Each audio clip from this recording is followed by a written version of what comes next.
শিবে সর্বার্থস্বাধিকে শরণ্যে ত্র্যম্বকে গৌরী নারায়ণী নমস্তুতে। সৃষ্টিস্থিতি বিনাশানাং শক্তিভূতে সনাতনে গুণাশ্রয়ে গুণময়ে নারায়ণী নমস্তুতে। শরণাগত দীনার্থ পরিত্রাণপরায়ণে সর্বশক্তি হরে দেবী নারায়ণী নমস্তুতে। শরণাগত দীনার্থ পরিত্রাণপরায়ণে সর্বশক্তি হরে দেবী নারায়ণী নমস্তুতে। নমঃ শিবায় শান্তায় কারণত্রয় হেতবে নিবেদয়ামি চাত্মানং ত্বং গতিং পরমেশ্বরঃ।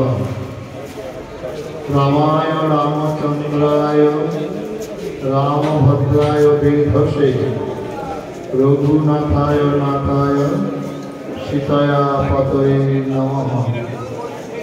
বসুদেব সুতং দেবং কংসচানুরমর্দনং দেবকী পরমানন্দং কৃষ্ণং বন্দে জগদ্গুরুং।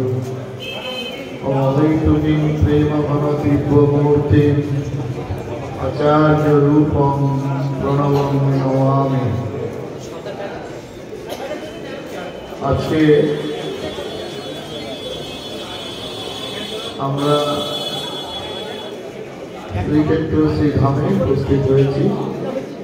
সেই সঙ্গে ভারত সেবাশ্রম সংঘের প্রাণপুরুষ সংঘ প্রতিষ্ঠাতা যুগাচার্য যুগস্রষ্টা দূরদ্রষ্টা আচার্য স্বামী প্রণবানন্দ মহারাজের এই পবিত্র আশ্রম প্রাঙ্গণে উপস্থিত হয়েছে। আপনারা সবাই আশ্রমের সঙ্গে মোটামুটি যুক্ত, যেটা আমাদের প্রিয় স্বামী মন্দিরানন্দ ঘোষণা করছিলেন। তাহলে আপনারা তো প্রথমে মানুষ হয়েছি আমরা, তারপরে হিন্দু। আপনারা সবাই হিন্দু তো না? অনেকে হাত তুলে নিয়ে এটা ভয় পেয়ে গেছে। এটা বাংলা নয়, পশ্চিমবঙ্গ হলে তাই হাত তুলতেন না। এটা তো শ্রীক্ষেত্র শ্রীধাম, আবার এখানে আবার অঙ্গ জেগে গেছে, অঙ্গ জেগেছে। আর কলিঙ্গ তো আছেই, আর বঙ্গটা বাকি আছে। তাহলে আমরা যদি আজকে সবাই হিন্দু হই, তাহলে হিন্দু হতে গেলে কিছু নীতি নিয়ম পালন করতে হবে। মুখে বলবো হিন্দু আর নীতি নিয়ম কিছুই পালন করবো না, তাহলে হিন্দু নয়। প্রথমত জানতে হবে আপনারা যে আশ্রমে আছেন, এই আশ্রমটার নাম পিছনে যে আছেন, যে দাঁড়ান তো পেছনে চশমা চোখে আছে। হ্যাঁ, আরেকজন আছে সাদা জামা, দাঁড়িয়ে বলুন তো যে আশ্রমটা আছেন এই আশ্রমটার নামটা কি? হ্যাঁ, এটাই ভুল। একটা প্রশ্ন করলাম, নম্বর 100 পাবেন, তার মধ্যে 10 নম্বর মাইনাস হয়ে গেল। আমাদের আশ্রমের সঙ্গে যারা যুক্ত তারা এই আশ্রমটার নাম ভালো করে জানে না। কেউ বলে ভারত সেবাশ্রম, এই ভারত সেবাশ্রম বলে গয়াতে ঠকে। আমাদের আশ্রমটার নাম ভারত সেবাশ্রম সংঘ, এই কথাটা পরিষ্কার। তাহলে আমরা যে ধর্মে আছি সেটা হিন্দু ধর্ম বলছেন, এই নামটা কেউ জিজ্ঞাসা করে তাহলে এই ধর্মের নামটা কি বলবেন?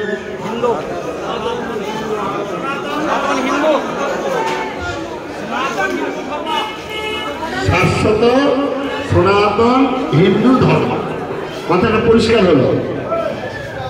এইবারে ধর্মের সংজ্ঞা আমি বলেছিলাম, মনুসংহিতায় বলেছে ধর্মের সংজ্ঞা অহিংসা, সত্যম, অস্তেয়, শৌচ, সংযম এবচ এতৎপ্রত্যং সমাসিকং পঞ্চক ধর্ম লক্ষণম। এখানে যে বিভিন্ন রকম আমাদের সমাজের মধ্যে যে ভেদাভেদ আছে, এই ধর্মের সঙ্গে কোনো ভেদাভেদের কারণ নেই। এখানে কালী পুজো, কৃষ্ণ পুজো, শিব পূজার কথাও নেই। এখানে পরিষ্কার এই কটা জিনিসের ধর্মের কথা বলেছে। তাহলে আমরা হিন্দু ধর্মে জন্মগ্রহণ করেছি, তাহলে হিন্দু ধর্মে জন্মগ্রহণ করলে কতগুলো নীতি নিয়ম পালন করতে হবে। সেই নীতি নিয়মগুলো কি? 1 নম্বর, সূর্য ওঠার আগে প্রত্যেককে ঘুম থেকে উঠতে হবে।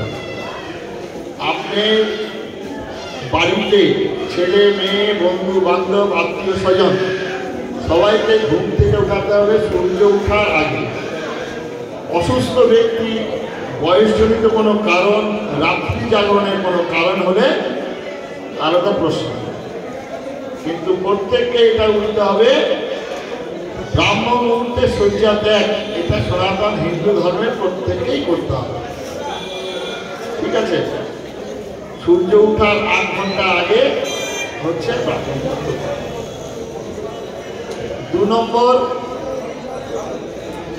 2 নম্বর, প্রত্যেকের বাড়িতে প্রথমে মাকে প্রণাম করবেন, তারপরে বাবাকে প্রণাম। প্রত্যেকের বাড়িতে আমাদের প্রথম গুরু হচ্ছেন মা। তার জন্যই আমাদের মানুষ বলা হয়। মানুষ বানানটা লিখতে গেলে প্রথমেই দরকার হচ্ছে ময়াকার। আমাদের দেহের 85% মাতৃ অংশ কাজ করছে। তার জন্য আমরা বলি মাতা মে পার্বতী দেবী, পিতা দেব মহেশ্বর, আগে মা। সুতরাং প্রত্যেকের বাড়িতে মা বাবাকে প্রণাম করবেন। মা বাবার আশীর্বাদ ভিন্ন জগতে কেউই বড় হতে পারবে।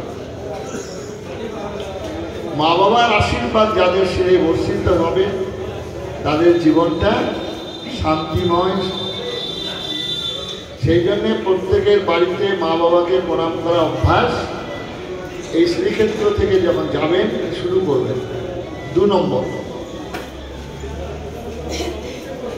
3 নম্বর হচ্ছে আপনারা প্রত্যেকের বাড়িতে যে গুরুর শিষ্য হয়েছেন, সবাই ভারত সেবাশ্রম সঙ্গে নিশ্চয়ই নয়, ভারত সেবাশ্রম সঙ্গে হতে পারেন, রামকৃষ্ণ মিশনের হতে পারেন, গৌড়ীয় মঠের হতে পারেন।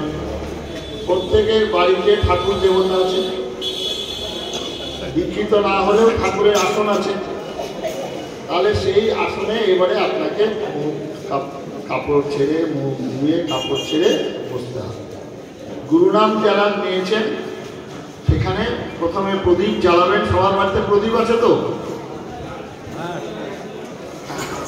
নাই মনে হচ্ছে। বাংলাদেশের লোক হলে তো থাকার কথা নয়, আপনারা বাংলাদেশের লোক খুব কম। তারপরে শঙ্খ আছে তো? আচ্ছা, শঙ্খটা বাজানো হয়নি। আজকে এখান থেকে যাবেন, গিয়ে ভালো করে শঙ্খটা ধুয়ে নেবেন, কারণ ধুলো পড়ে আছে। তাহলে শঙ্খ বাজাবেন, উরু দেবেন, প্রদীপ জ্বালাবেন, জ্বালিয়ে ধুনো ব্যবহার করবেন, ধূপকাঠি নয়। সমস্ত ঘরে ঘরে ধূপকাঠি, ধুনো, শঙ্খ, প্রদীপ ঘোরাবেন। ঘুরিয়ে নিয়ে ওটা তুলসী মঞ্চে দেবেন। কেন তুলসী মঞ্চে? ভারত সেবাশ্রম সঙ্গে প্রতিষ্ঠাতা যারা ভারত সেবাশ্রম সঙ্গে যুক্ত, তারা প্রত্যেকেই তুলসীর মাহাত্ম্য সম্পর্কে অবহিত হয়। তুলসীর বিরাট মাহাত্ম্য, তুলনা হয় না। তুলসী আজকে তাজমহল যে তার পলিউশনের জন্য ডিসকালার হয়ে যাচ্ছে, মানে তাজমহলের পলিউশনের জন্য রং নষ্ট হয়ে যাচ্ছে। বহু বিজ্ঞানীরা এসেছিলেন, তারা সমস্ত গবেষণা করছিলেন কি করে এটাকে রক্ষা করা যায়। জার্মান থেকে যারা এসেছিলেন তারা বললেন যে একমাত্র তুলসী গাছ তাজমহলের চারিদিকে। এই তুলসী গাছের মানে কল্পনা করা যায় না যে তুলসী গাছের ক্যান্সারে হ্যাজ নো অ্যান্সার। তো ক্যান্সারের ওষুধ বলছে তুলসী পাতা রেগুলার খাওয়া।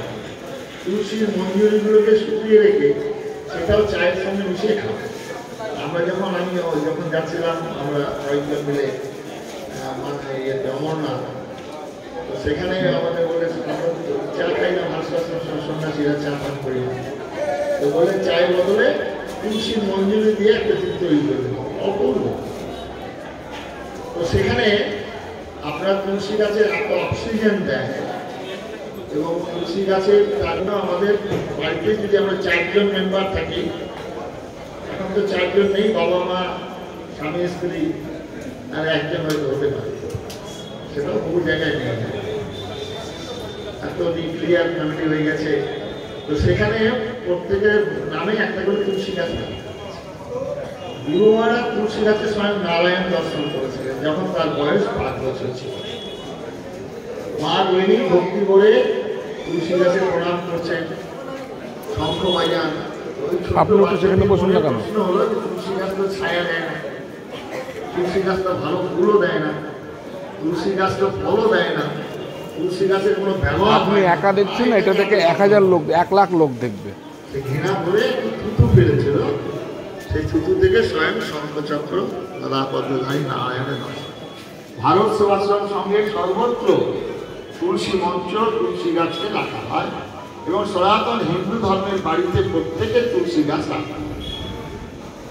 এইবারে যে মন্ত্র ঘুরিয়ে এসে যে মন্ত্রটা আপনি পেয়েছেন, সেই মন্ত্রটা ভারত সেবাশ্রম সঙ্গে যে 108 মন্ত্রটা 108 বার জপ করতে গেলে আপনার 5 মিনিট সময় লাগবে। আর কৃষ্ণ মন্ত্রের দীক্ষা নিলে 16 নাম 32 অক্ষর 16 মালা জপ করতে হয় ডেলি, 1 ঘন্টা 41 মিনিট লাগবে। এইবারে আমরা মন্ত্র দেওয়ার সময় অনেক সময় বলি যে আপনারা তো সব চাকরি বাকরি খুব ব্যস্ত, তো 5 মিনিট সময় যদি আপনাদের অসুবিধা হয়, এমন একটা মন্ত্র ছোট করে বলা হবে, সেই মন্ত্রটা 3 মিনিট সময় লাগে।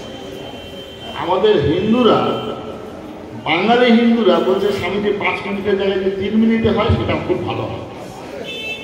এই হচ্ছে আমাদের হিন্দু, মানে সকালবেলা 5 মিনিট ঠাকুরের আসনের সামনে বসার তার সময় নেই। স্বামীজি 5 মিনিটের জায়গায় যদি 3 মিনিটে মন্ত্রটা হয়, সেটা যায়। তাহলে ওই মন্ত্র 108 বার মিনিমাম জপ করতে হবে, আর মন্ত্রটা মুখস্থ হলে আপনারা সবসময় জপ করতে পারেন। এই যে রাস্তা দিয়ে যাচ্ছে দেখছেন তো, সব হরিনাম করতে করতে যাচ্ছে। এটা হচ্ছে এইবারে 4 নম্বর। 3 নম্বরের মধ্যে 10 নম্বর বা মাইনাস হয়ে গেছে আপনার পরীক্ষায়।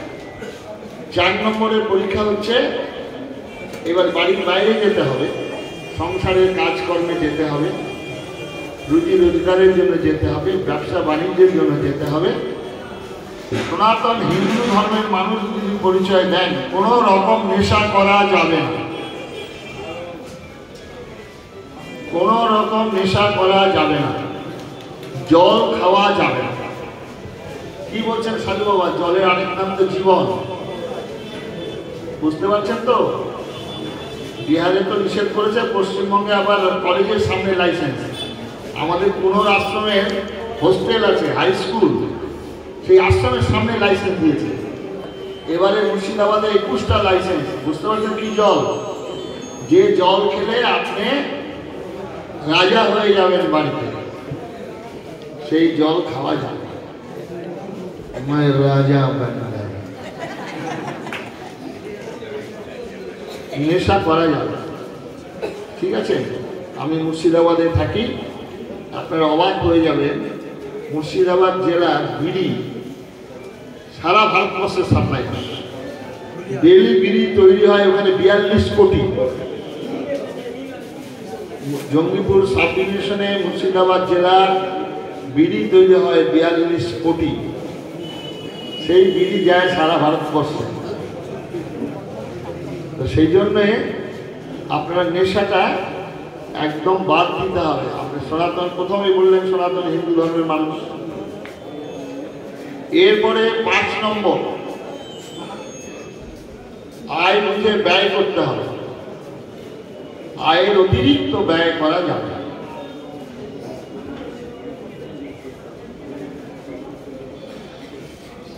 আমাদের কৌটিল্য অর্থশাস্ত্র আছে, সে অর্থশাস্ত্রে বলছে 1 টাকা যদি আয় হয় তাহলে 10 আনা নিজের জন্য ব্যয় করবেন, 4 আনা ভবিষ্যতের জন্য রাখবেন।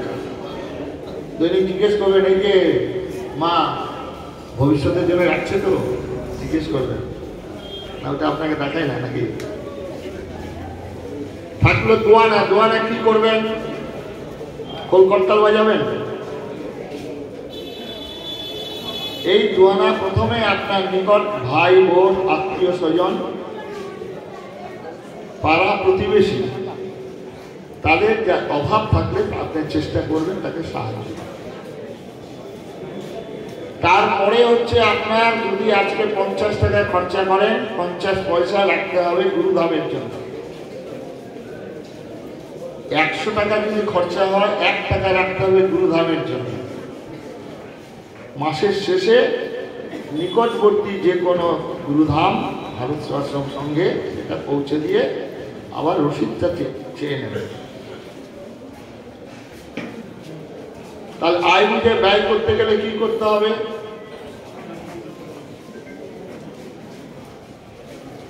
চাহিদা কমাতে হবে, মনের চাহিদা কমাতে হবে, লোভ কমাতে হবে। রামায়ণ তো আপনারা শুনে, রামায়ণ পড়েছেন? রামায়ণ আছে তো? বাহ, সুন্দর রামায়ণ। বনবাসে কে কে গিয়েছিল? দশরথ, কৌশল্যা, আমি গুরু বলছি, বলুন কে কে গিয়েছিল?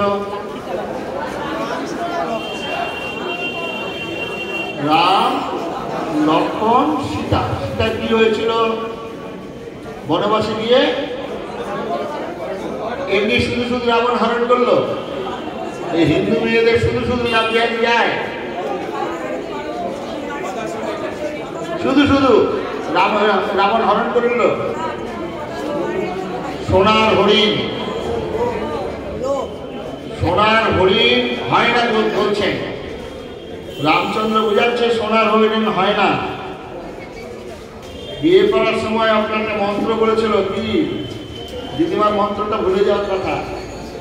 মায়ের বয়স হয়েছে, যাদের অল্প বয়স কি মন্ত্র বলেনি নাকি? মন্ত্রটা বলে সীতা যখন বলছে, যখন রামচন্দ্র নিষেধ করছেন যে তুমি বনবাসে যেও না, কারণ বনবাসে খুব কষ্ট হবে, খালি পায়ে হাঁটতে পারবে না, গাছের পাতার মধ্যে বিছানা করে শুতে হবে, আর ভালো মন খেতে পাবে না, সেবাদাসী পাবে না। না, তুমি আমাকে বিয়ে করেছো আগুনকে সাক্ষী রেখে, যদিদান হৃদয় মমত, যদিদান হৃদয় মমত বলেছো, এখন আমি যাবই পতির পুণ্যের সতীর পুণ্য, সতীর পুণ্যে পতির পুণ্য, কত অনেক রকম জ্ঞান দিলেন। এইবারে বনবাসে গিয়ে আমি সোনার হরিণ চাই। লক্ষণ দেওর সে বোঝাচ্ছে তুমি যার সঙ্গে কথা বলছো, তর্ক বলছো, সে সাধারণ একটা মানুষ নয়, সে একজন ঈশ্বর ভগবান। তার কথা শোনো। লক্ষণ বলছে, তখন সীতা লক্ষণদেরকে অনেক উল্টোপাল্টা কথা বলেছে। গীতাতে আছে প্রধান ভবতী সন্মোহ, সন্মোহা স্মৃতি বিভ্রম, স্মৃতির ভংসাৎ বুদ্ধির নাশ, বুদ্ধির নাশাৎ প্রণশ্য। কি বলছে? ছোট ছোট বাচ্চাদের নিয়ে যখন ট্রেনে যাবেন, দেখবেন খেলনাওয়ালারা, চানাচুর বিক্রি করা ওয়ালারা তার পাশে পাশে ঘোরে, আর সেই বাচ্চাটা তখন বলে বাবা এটা চাই, না এটা নিতে হবে না, এটা বাড়িতে আছে, বাবা এটা চাই, না এটা নিতে হবে না, এটা পেট খারাপ হবে। তখন করে কি বাচ্চাটা বাবার চোখের চশমাটা ছুঁড়ে ফেলে দেয়, ক্রোধ হয়েছে, ওইটা চেয়েছিল ওটা দেয়নি, পকেটে পেনটা ফেলে দেবে, মোবাইলটা ছুঁড়ে দেবে, বাবার চুল ধরে টানাটানি করছে। এই সীতা তাই হলো অবস্থা। লক্ষণকে এমন এমন ভাষা কথা বলেছিল। লক্ষণ কি দেখে মা সীতাকে চিনেছিল? কি দেখে চিনেছিল? পায়ের নুপুর, কি হাতের বাউটি না গলার নেকলেস? কেন কেন?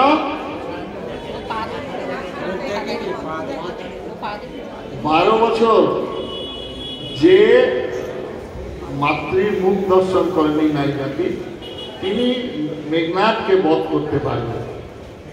এই 12 বছর ব্রহ্মচর্য প্লাস মাতৃদর্শন করে এ হেন লক্ষণকে উল্টো পাল্টা বলতে শুরু করলেন, বিপদ লক্ষণ রেখা দিয়ে গেলেন।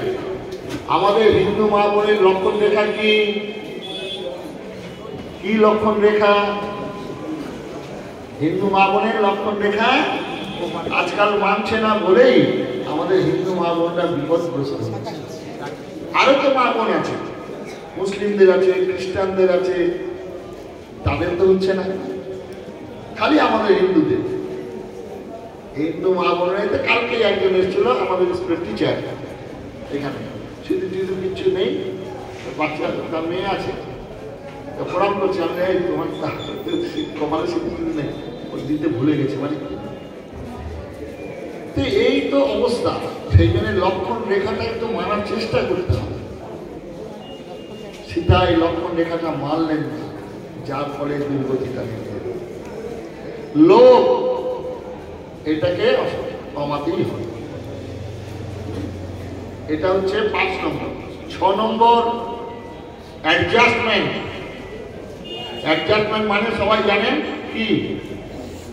অ্যাডজাস্টমেন্ট মানে মানিয়ে নেওয়া। ভগবান কৃষ্ণ কুরুক্ষেত্রের যুদ্ধের প্রাককালে কৌরব সভায় গিয়ে বললেন, এরা তোমার ভাই হয়, ন্যায্য তো অর্ধেক রাজ্য পাবে, অর্ধেক রাজ্য দরকার নেই, 5টা গ্রাম দাও।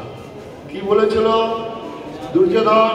আপনারা হিন্দু মিলন মন্দিরের সঙ্গে যুক্ত, ভারত সেবাশ্রম সংঘ, বলেন, বলো মা, বলো কি বলেছিল?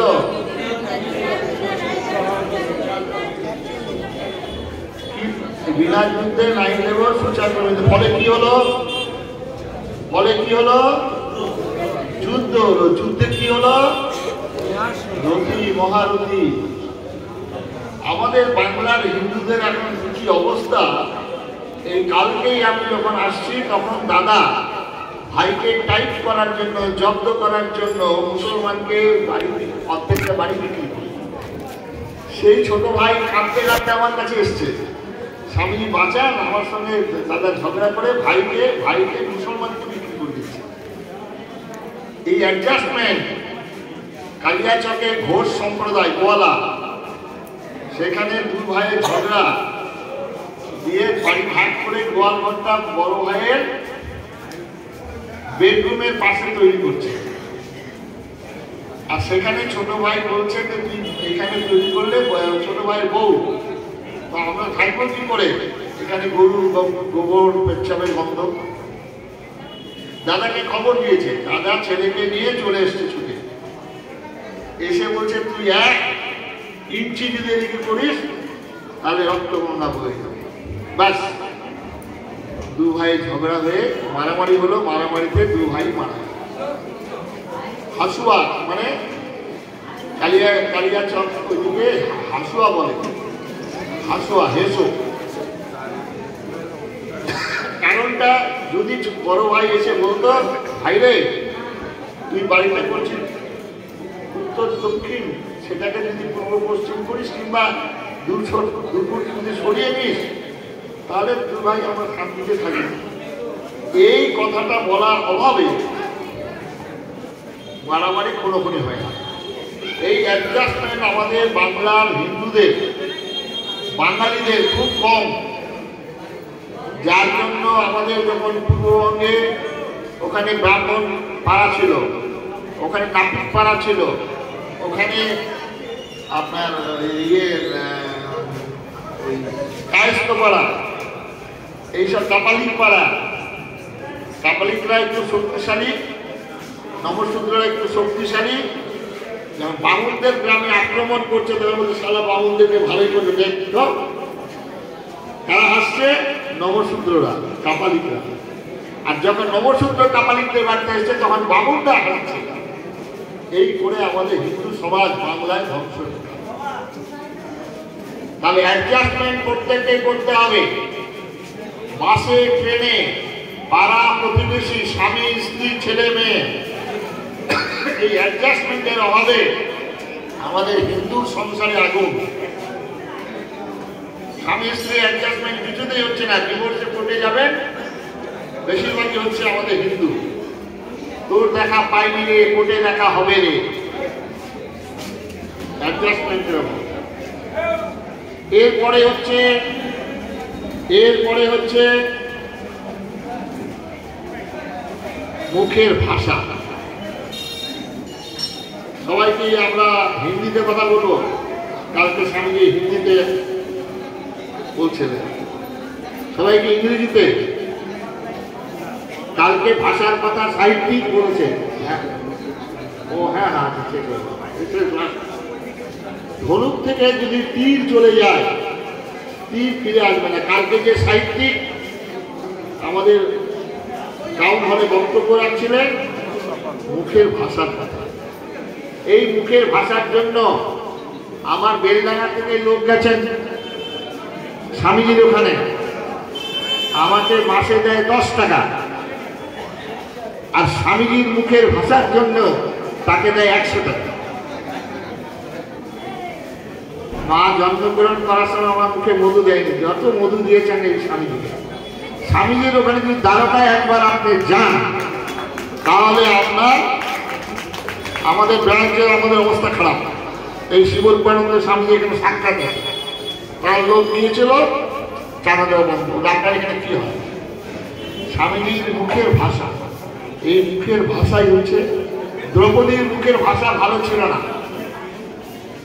কুরুক্ষেত্রের যুদ্ধের শেষে আর 5 মিনিট ওই প্রাঙ্গণে গিয়ে, মাঠে গিয়ে দ্রৌপদী কাঁদছে দুপুরবেলা, বোন কাঁদছে, মা কাঁদছে, শিয়াল কুকুর উড়ে বেড়াচ্ছে। কৃষ্ণ গিয়ে উপস্থিত হলেন, কৃষ্ণকে জিজ্ঞাসা করছেন, তুমি সর্বশক্তিমান, তুমি ভগবান।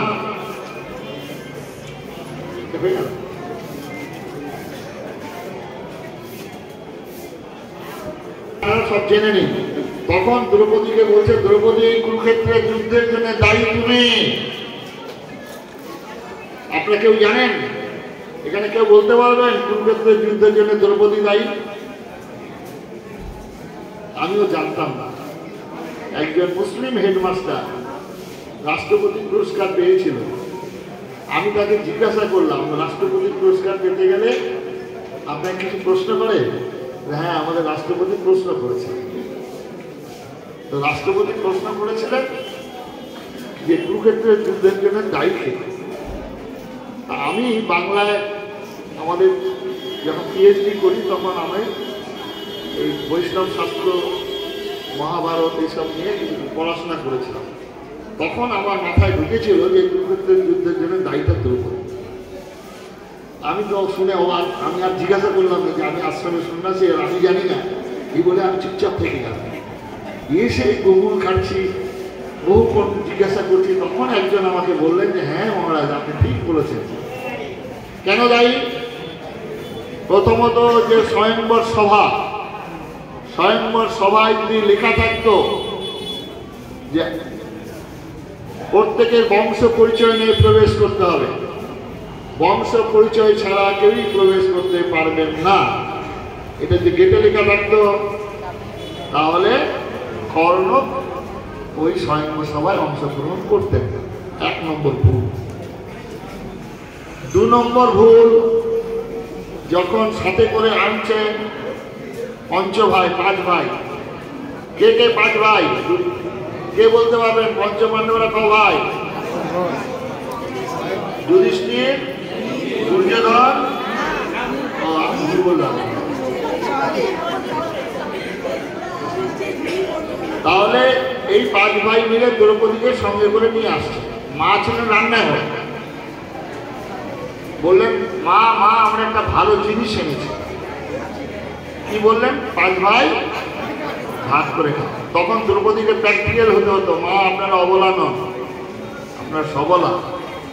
তখন দ্রৌপদীকে বলতে হতো, দ্রৌপদীকে, মা এটা খাদ্যবস্তু নয়, 3 নম্বর ছেলে তোমার কার গলায় মালা দিয়েছি আমরা, তাহলে দ্রৌপদীকে সারা জীবন এই কথা শুনতে হতো। 2 নম্বর ভুল। 3 নম্বর ভুলটা খুব মারাত্মক ভুল। আমরা যেমন এখানে এই উদ্বোধন শতবার্ষিক উদযাপনে এসেছি, এসে মন্দির দেখছি, স্বামীর 3 তলা বাড়ি পিছন থেকে শতবার্ষিকী খেতে গেলাম, দরজা দেখলাম, কাঠ দেখলাম, জানলা দেখলাম, মেঝে দেখলাম, কোথাকার মিস্ত্রি কাজ করেছে। এইরকম তারা রাজধানী উদ্বোধন করেছেন। পঞ্চপাণ্ডবরা রাজধানী নির্মাণ করে রাজরাজাদের নিমন্ত্রণ করেছেন এবং তার মেঝেটা ছিল এখন যেমন আপনাদের প্রত্যেকেরই ঠাকুর ঘর হোক আর না হোক, কিন্তু বাথরুমটা খুব সুন্দর। তো সেই রকম মেঝেটা ছিল স্ফটিক দিয়ে তৈরি। ওই যে স্বামীজির গলায় আছে, এই যে পাশে সুবর্ণপূর্ণ স্বামী আছে দেখুন, ওই মোটা মোটা স্ফটিক, এই যে স্ফটিকের দিয়ে মেঝে করেছে। আর দূর থেকে মনে হবে এটা জল, বেলজিয়াম কাচের মতো।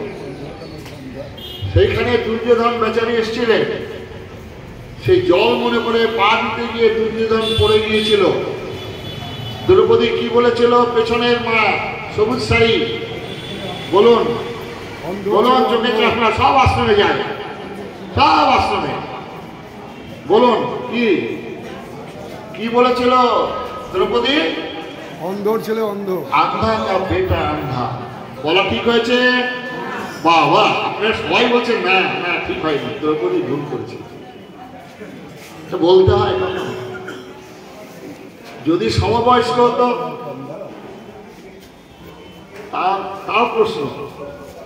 তাহলে প্রথমত নিমন্ত্রণ অতিথি রাজপুত্র 1 নম্বর, 2 নম্বর সম্পর্কে ভাসুর, 3 নম্বর বয়সে বড়। মাত্র ভুল করেছিলেন মুখের ভাষা। সত্য কথা রুষ্ট হলে উল্টা পানে ধায়, এমন ভাবে কইবই কথা যেন লেগে থাকে গায়ে। স্বামীজি, শ্যামানন্দ স্বামীজি, আমি বারবার প্রণাম করি ওনার মুখের ভাষা। কি বলেন আপনি? কেউ যদি বলে ওখানে যাব, জায়গা নাই, উনি কোনোদিন বলবেন না জায়গা নাই। নিজের ঘর ছেড়ে দেন, নিজের ঘর ছেড়ে দিয়ে চিৎপাত হয়ে পড়ে থাকেন, আর সেই ঘরে যাত্রীরা করে এইরকম ব্যবহার। এই ব্যবহার আমাদের স্বামী সংবিধানন্দজি মহারাজ কালকে বলছিলেন, গুজরাটের মহারাজ, যে ব্যবহারের দ্বারা এইরকম বিরাট একটা আয়োজন করেছেন ব্যবহারের দ্বারা। ব্যবহার, মুখের ভাষা, সেই জন্য মুখের ভাষা প্রত্যেকে ভালো করার চেষ্টা করবেন, এটা নয়। তাহলে আপনার পরিবর্তন হবে। আপনার পরিবর্তন হলে বাড়ির পরিবর্তন হবে। এই 9টা গুণ, আর 9 গুণের বিশেষ তাৎপর্য আছে। 9-এর বিশেষ তাৎপর্য আছে। কি তাৎপর্য কে বলতে পারবেন? 9 ধরনী বাবু, 9কে যা দিয়ে গুণ করবেন, আবার যোগফল 9 এসে দাঁড়াবে। 9কে যদি 7 দিয়ে গুণ করেন কত হবে? 6 3 যোগ করলে, 9কে 5 দিয়ে গুণ করলে, 5 4 যোগ করলে, 9কে 7 দিয়ে 6 দিয়ে গুণ করলে, আবার 5 4 যোগ করলে 9 হবে। এই 9টি গুণ, এই 9টি নিয়ম প্রত্যেক হিন্দুকে পালন করতে হবে, তবে আপনারা হিন্দু হবে। তাহলে বাড়ির পরিবর্তন হবে। স্বামীজি দীক্ষা নিলাম, কিছুই হলো না, হবে কি করে? দীক্ষা নিলে আপনার এই নিয়ম কানুন পালন করলে সেই বাড়িতে লোক শোক দুঃখ জ্বালা কম হবেই হবে। তার জন্য আপনার বাড়ির পরিবর্তন। আমাদের বাংলার হিন্দুদের কি অবস্থা? সকালবেলায় ঘুম থেকে উঠবে, উঠে বলে বৌমা একটা লাঠি দাও, একটা লাঠি নিল, নিয়ে একটা প্লাস্টিক দাও, বা প্রাচীর দিয়ে ফুলের ডালা ঝুলছে, সেই ফুল গাছের লাঠি দিয়ে টেনে ফুল তুলে এনে ঠাকুর দিয়ে করবে। কোনো বাঙালির হিন্দুর বাড়িতে একটা ফুলের গাছ লাগায় না, দীক্ষা নিয়েছে। বিদেশে গিয়েছিলাম, সেখানে প্রত্যেকের বাড়ির সামনে সামনে ফুলের গাছ, অথচ হিন্দুরা ফুলের ঠাকুর পূজা ফুল ব্যবহার করে, ফুলের গাছ। এই বাড়ির পরিবর্তন হবে, রঙের পরিবর্তন করে বাড়ির পরিবর্তন হবে না। দীক্ষা নেওয়ার পর ভারত সেবাশ্রমের সঙ্গে আপনারা যুক্ত হয়েছেন। এই আশ্রমের সঙ্গে যুক্ত মানে গুরু মহারাজ কি বেঁচে আছেন? গুরু মহারাজ বেঁচে আছেন? আপনারা করে ভারত সেবাশ্রমের সঙ্গে যুক্ত কি করে হলেন? ভারত সেবাশ্রমের সঙ্গে গুরু মহারাজ বলেছেন, তার জীবনীতে আছেন, সঙ্ঘ সঙ্ঘ শক্তি সঙ্ঘ নেতা একে তিন তিনে এক। আপনার সঙ্গের সঙ্গে যুক্ত হয়েছেন, সঙ্ঘ শক্তির সঙ্গে যুক্ত হয়েছেন, আপনারা গুরু মহারাজের কাজ করছেন। অতীব সৌভাগ্যবান। গুরু মহারাজের শেষ আন্দোলন হিন্দু মিলন মন্দির আন্দোলন, হিন্দু রক্ষী দল আন্দোলন। এই আন্দোলনই হচ্ছে ভারতবর্ষের বাঁচার আন্দোলন। এই আন্দোলনই ভারতবর্ষের শেষ আন্দোলন, যেটা গুরু মহারাজ করে গেছেন, যেটা শঙ্করাচার্য করেছিলেন। 4টি মঠ তৈরি করে সমগ্র ভারতবর্ষের হিন্দু জাতিকে একতাবদ্ধ করার চেষ্টা, যেটা করেছেন বিবেকানন্দ বাণী দিয়েছিলেন, আচার্য স্বামী প্রণবানন্দজি মহারাজ কার্যে রূপান্তরিত করেছেন। আমরা অতীব সৌভাগ্যবান, আমরা ধন্য, আমাদের জীবন ধন্য, আপনারা ধন্য। এই সঙ্গের কাজের সঙ্গে যুক্ত হয়েছে। এই সঙ্গের সঙ্গে যুক্ত হবেন, একে অপরের সমালোচনা নয়। প্রত্যেকে আমরা নিজের নিজের কাজ করব, নিজের নিজের গুরু মহারাজের কাজের সঙ্গে যুক্ত হবো, যে যতটুকু পারেন। আমাদের বেশিরভাগ মিলন মন্দিরের নিন্দা, সমালোচনা, ঝগড়া, তাহলে আমরা কি করে করবো কাজ? প্রত্যেকের মধ্যে গুণ আছে আর দোষ আছে। মা সারদা বলেছেন, শান্তি যদি পেতে চাও অপরের দোষ দেখো না, গুণ দেখো।